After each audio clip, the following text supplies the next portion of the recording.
একজন ৪৫ বছরের লোক, সে খুব বড় বিজনেসম্যান হয়ে গেছে, ৪৫ বছরের জন্মদিন পালন করবে, হঠাৎ করে ঘোষণা করছে যে এবার আর আত্মীয় স্বজনকে ডাকবো না, আমি আমার কিছু বন্ধুদের ডাকবো কলেজে, এবার রিউনিয়ন হবে, আমার জন্মদিনও সেলিব্রেট হবে।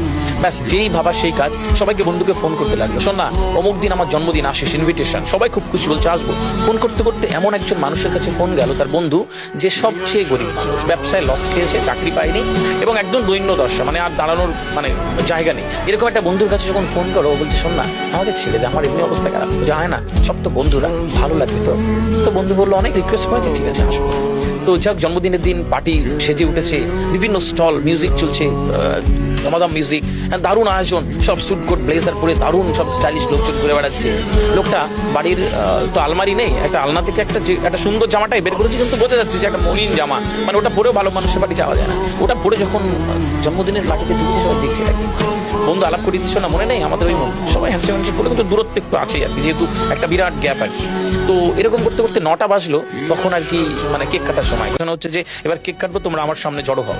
তো বন্ধু এবার হ্যাপি বার্থডে সেই সবাই একটা চিৎকার করলো এবং কেকটা কেটে দিল।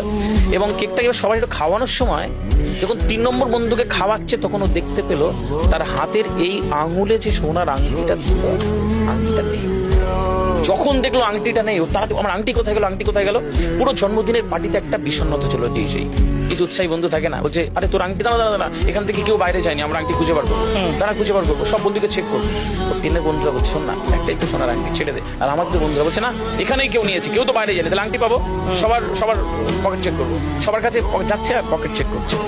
যাওয়ার আগেই বলছি দেখো আমার কাছে, এ বলছে দেখো আমার কাছে নেই, ও বলছে দেখো আমার কাছে নেই। যখন ওই গরিব বন্ধুটার কাছে গেল, যে দেখি গরিব বন্ধুটা পকেটে হাতটা চেপে বলছে আমি আমার পকেট চেক। যেই বলেছে পকেট চেক করতে দেবো না, পুরো ফোকাসটা তার গায়ে, তাহলে বুঝে গেছি কে নিয়েছে।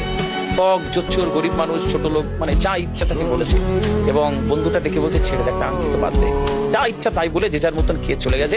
11:30 12টা বন্ধু যখন বাড়িতে ঢুকলো, ফ্রেশ হবে, ব্লেজারটা খুলতে গেছে, দেখলে ব্লেজারের এই পকেটটাতে আংটিটা কোনো সারা রাত ঘুমাতে পারেনি, সারা রাত ঘুমাতে পারেনি। সকালবেলা উঠে বন্ধুর বাড়ি হাজির, দরজা একটা বন্ধু দরজা খুলে, কিরে তুই রাগ করেছিস, ছেড়ে দে। বলছে বললি না কেন, তোকে ঠক জোচ্চোর ছোট লোক কত তোকে খারাপ বলেছে, তুই এত অপবাদ নিয়ে বাড়ি চলে এলি, আংটি তোমার পকেটে ছিল, তুই যখন আংটি নিসনি তখন পকেট চেক করতে দিলি না কেন। বন্ধু দরজাটা পুরোটা খুলে দিয়েছে, বলে ওই দেখ আমার 12-13 বছরের ছেলে, জানিস খুব একটা কঠিন অসুখে আক্রান্ত, ভালো করে ট্রিটমেন্ট দিতে পারিনি, ভালো ডাক্তার দেখাতে পারিনি, আমার কাছে টাকা নেই জানিস, ওকে ভালো খেতে দিতে পারে, দুর্বল। আমি যখন সুন্দর জামাটা পরছিলাম, তখন যখন বেরোচ্ছি ও হাতটা ধরে বলছে বাবা মিষ্টি এনে দেওয়া হচ্ছে। বলছে তোর পার্টিতে যখন ঢুকলাম দেখি কত খাবার, আমি 2টো মিষ্টি ওই একটি কাগজের চুরির পকেটে রেখেছিলাম, তোরা যদি আমার পকেটটা চেক করতিস তাহলে ধরা পড়ে যেতাম মিষ্টি চুরি করেছি, যে বেশি খারাপ লাগলো চেক করতে। বাবা এরম হয় না, দিল কলিজা দিয়ে বাবা ভালোবাসে না।